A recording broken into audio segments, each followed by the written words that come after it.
Good morning, all of you. Good morning. Please listen to me. Actually, there's a cable fault. That's why the PPT is not clear. Very shortly it will be rectified. We have asked the department to rectify it. It will be rectified shortly. Okay. Last class I have told you up to how do you get a neutral axis depth. No, not neutral axis depth. Total compressive force. Okay. Hope you might have seen the video. It has been already uploaded on YouTube. I advise you to see the video. Okay. So how do you get a total compressive force? How to compute it? That I told you. Today we will see how do you get this one? Which one? The total compressive force is determined. Okay, which is found to be 0.36 FCK x into B. Okay, it is found already found. Its location, where it acts. Okay, it's otherwise its distance from the extreme fiber, top extreme fiber, required to be determined. For that, I am showing a diagram. 1 minute. It is there in another file. I will just open and show you. I forgot to open it. Okay, where is LS of 3? What is what? LS of 3 open? That is LS of 3. LS of 2 not available here? Yeah, it's here. In this it is available, I think. Right? That figure is available in this diagram. Do you remember this? Actually, I will make it a slightly bigger so that it will be visible to you. Okay, yeah. See here.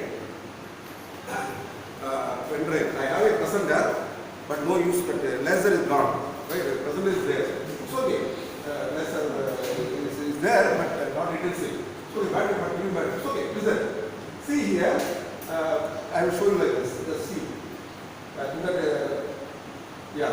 In that stress block, that is a stress block which is acting in the compression zone of your RC section. Right? I want the distance from the top fiber. Okay, this is C. The capital C is the total compressive force that already we computed. Found to be 0.36 FCK B into X. Okay, that already we determined. Its location, it is written 0.42 X. How did we arrive at? Say it is Kx, some constant X, time B. Okay, take it as. Its distance from the top to the line of action of the compressive force. Say the line of action of total compressive force is there. Okay, its distance from top, take it as Kx. Okay, now how do I get it? Taking movement of the total force about neutral axis. Okay, equating the moment of resistance of the total force about neutral axis and movement of each rectangular portion and parabolic portion about neutral axis, I can be able to locate. Okay, that rectangular portion and the parabolic portion is the stress block. Not the shaded one. Shaded is outer stress block. Not the shaded one, is the unshaded one. This is the stress block. Right? In that, please keep it in mind. I want to locate the position of total compressive force from the top fiber. How do I get for that? The total compressive force, taking movement of the total force about the neutral axis is equal to movement of each component. Each component force, it's rectangular force and the parabolic part force about neutral axis. By doing this way, I can determine Kx. So that's what computed in this file. Please see here. You have to refer that figure and you have to refer to this computation. Right? It's here. Some other file I have one. It's okay. Few minutes. Where is that force? That file.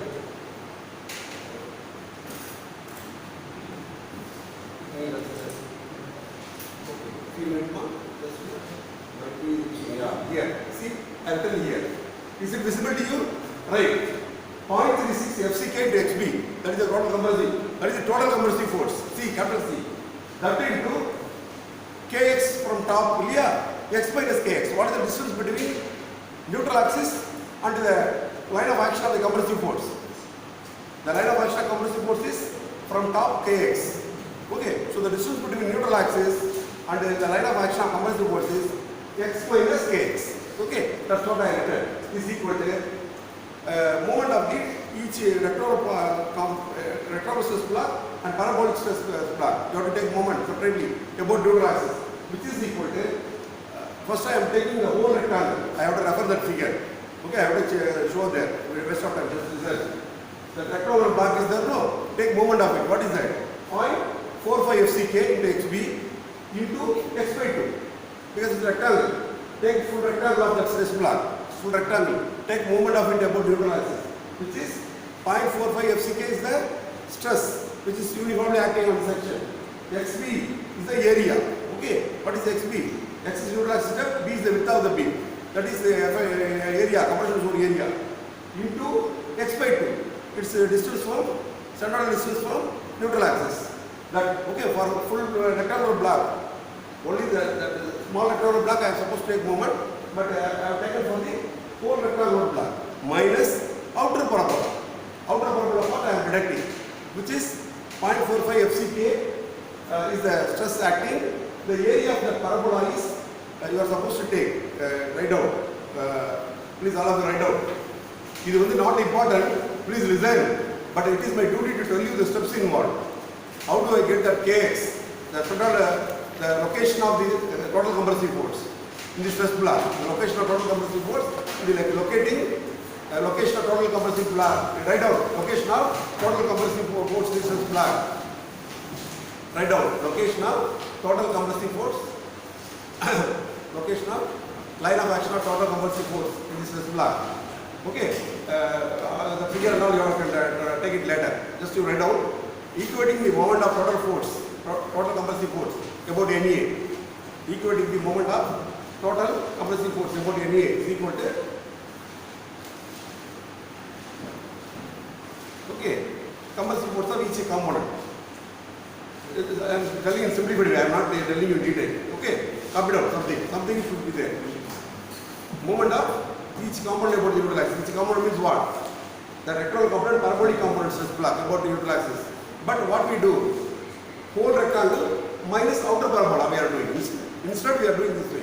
Okay, that is equal to write down 0.36 FCK XB. Write down 0.36 FCK XB. Okay, into x minus kx. Into x minus kx is equal to for the whole rectangle I am telling. Okay, 0.45 FCK is the stress, uniform stress. Okay, into xb is the cross section. Now write down. Don't see there. I am telling okay, 0.45 FCK into xb into x by 2 minus C outer parabolic part. Now I am telling minus outer parabola. What is the stress first 0.45 FCK 0.45 FCK I am sorry outer parabola is said no. What is outer the area of outer parabola? Area of outer parabola is 1/3 into 0.45 FCK 1/3 into 0.45 FCK into what? Into 0.57x 0.57xb 0.57xb 0.57xb into central distance from the neutral axis to the outer parabola. 1/4 into 1/4 of 0.57x 1/4 of 0.57x. Whatever I told you, all are available there. It's not visible, it is available here. Okay, I have done it. Here it is available. Okay. So I told you the correct way. The order is not properly weighted. From this, which implies k equal to 0.42x, right now. Which implies that small k is equal to 0.42x. Okay, actually it is 0.416 actually. Small k is equal to 0.416x, which is approximately equal to 0.42x. Okay, approximately is equal to 0.42x. That's all. Sufficient. This is not very important, but its location. How do you locate it? Okay, the concept, basic concept. Moment of area, moment of what? Sir, I'm sorry. Getting recorded. I don't want to. Okay, covered. Sitting blind. I know that. Okay. This is next. Depth of neutral axis. Very important discussion. Okay, depth of neutral axis. New heading. Depth of neutral axis. Depth of neutral axis. To locate the depth of neutral axis, what to do? Equating the force of compression to force of tension. Equating force of compression and force of tension. Equating force of compression and force of tension. Okay, simple concept. How do I locate neutral axis depth? Equating force of compression and force of tension. They are equal. They form a couple. Okay. Okay, what is the total compressive force? 0.36 FCK BX. 0.36 FCK BX. Okay, please all of you listen. Already I told you the neutral axis depth X is the maximum depth. You are supposed to write X suffix U. Time being I am avoiding. Why I should everywhere X suffix U and all. Later I can write. Whenever required I can change that into XU. Okay. Now time being I am writing it as X only. Okay. 0.36 FCK X into B is equal to what is the total tensile force? The yield stress divided by partial safety factor, no, 0.87 Fy. 0.87 Fy into AST, area of steel. Stress into area, no, area of steel. So the total tensile force is 0.87 Fy AST. Okay. From this you determine what is required for us, X. From this write down what is X. Therefore X is equal to 0.87 Fy AST divided by 0.36 FCK B. I am not seeing, I am telling my own. Please see how? Yes, I know. I am telling. Please, all of you listen. Therefore, X is equal to 0.87 Fy AST whole divided by 0.36 FCK B. Is it right? Good. Now I want to write it, put it in a box. That is neutral axis depth X. Put it in a box. Now I want to write this X neutral axis depth in another form. Okay, in what form? I want to divide that one by D. X by D is equal to X by D is equal to, I am dividing that X by D every day. Okay, X by D is equal to, now you write down X suffix U. Because I told you wherever required I will use X suffix U. No, X suffix U divided by D is equal to 0.87 Fy AST divided by 0.36 FCK B into D, BD. Because I am dividing by D to both sides, both LHS and RHS I divided by D, BD. Okay, put it in a box. Now I got a beautiful formula which is available in your annex G for neutral axis depth. For the determination of neutral axis depth is expressed in terms of neutral axis depth by FD depth ratio. Neutral axis depth to the ratio of neutral axis depth to FD depth ratio. It is given in annex G of your IS code. Okay, it is in more compact form, not compact form, in the required form. See, XU by D is equal to, that is the formula. XU by D is equal to 0.87 Fy AST divided by 0.36 FCK BD. Okay, if you want to determine neutral axis depth, that is you have to use, which is given in IS 456 annex G. Okay, write down anything here. Given annex G IS 456 as per, what are you got it? No, Pakatha is annex G of IS 456. Refer annex G of refer annex G of IS 456. Annex G this formula available. Okay, how do we got it? I told you, we arrived at the derivation of it.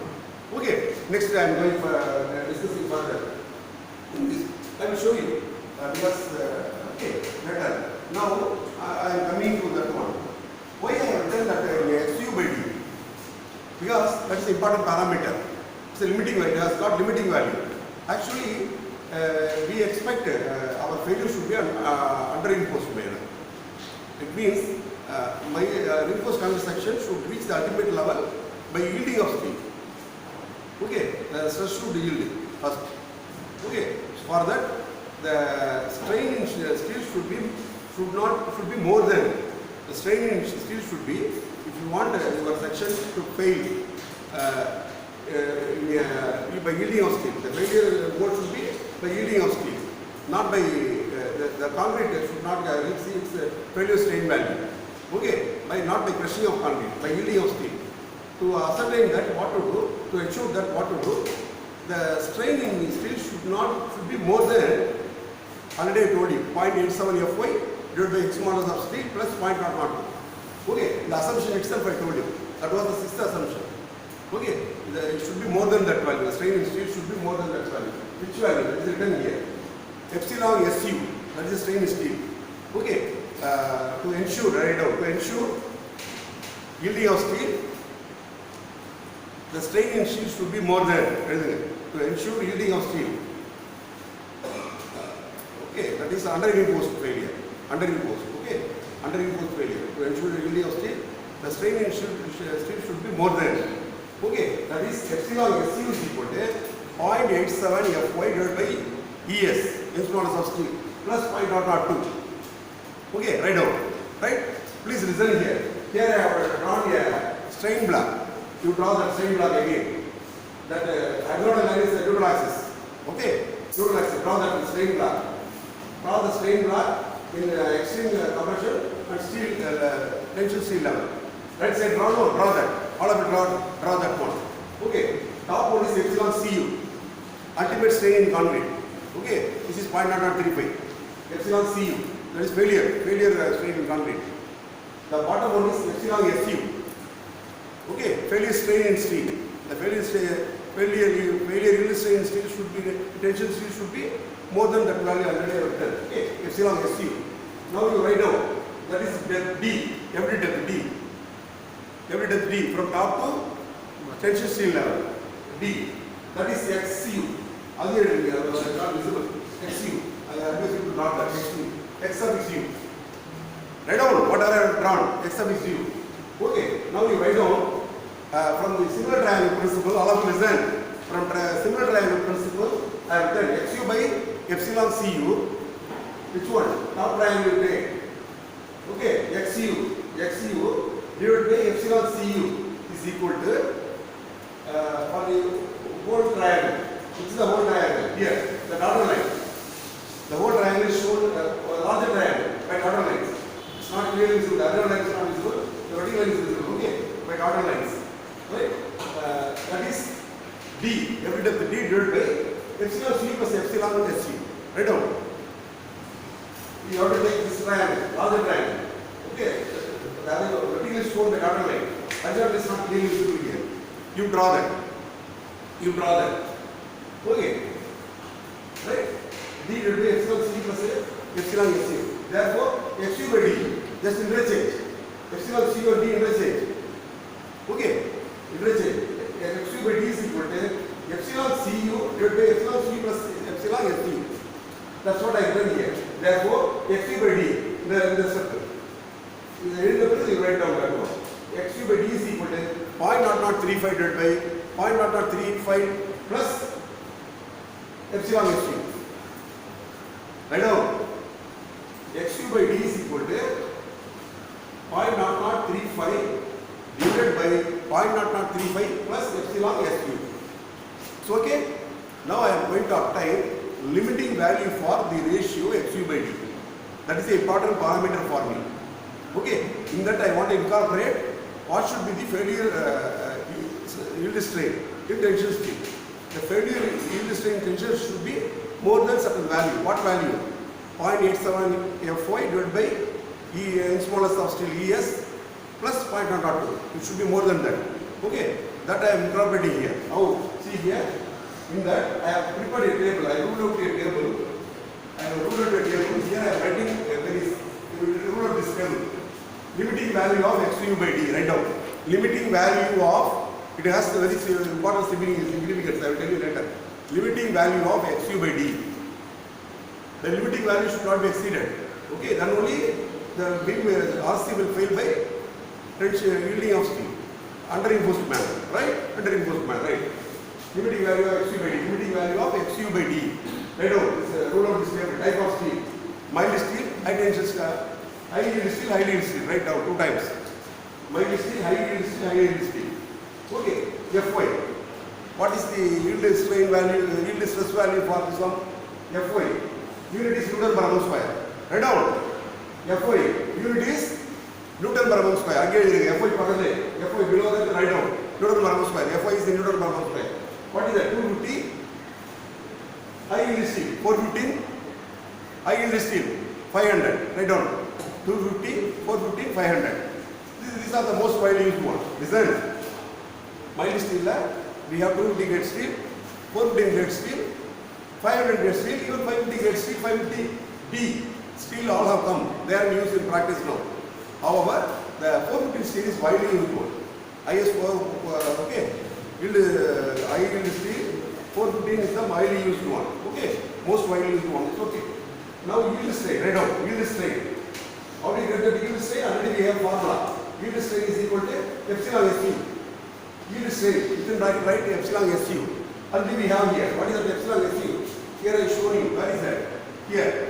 0.87 Fy divided by ES plus 0.002. I have written. By putting some arrow, I have written that. This is nothing but 0.87 Fy divided by ES plus 0.002. In that substitute, Young's modulus value is 2 into 10 to the power of 5 Newton per square. Okay, substitute that. Fy value alone changes. 250 still now, substitute Fy equal to 250. 410 still now, substitute Fy equal to 450. Okay, 500. You compute. Yield strain value. For 250, that value is found to be 0.0031, 0.0038, 0.0042. So the strain in steel should be, the yield strain, the failure yield strain in steel should be more than these values. If it is a mild steel, 0.0031. If it is a 400 grade steel, 0.0038. It should be more than 0.0038.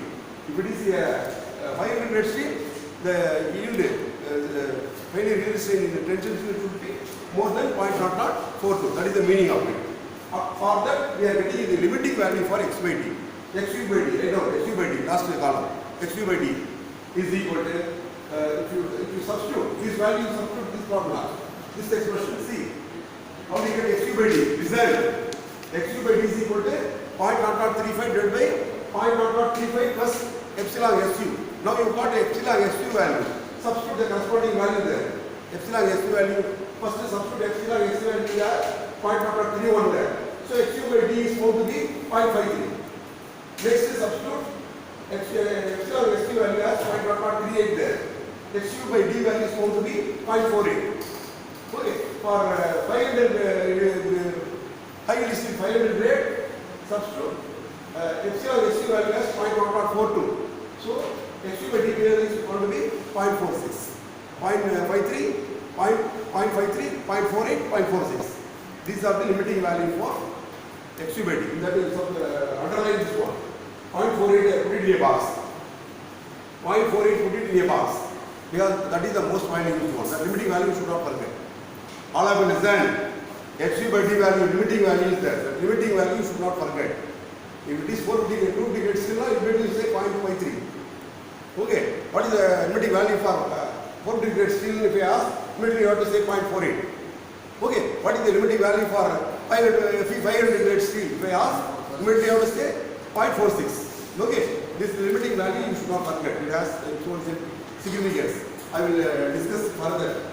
Initially, the theory will you may feel it hard. Okay. Initially, you feel it hard. Right? Time up? Time up? Yes, sir. Okay. Thank you.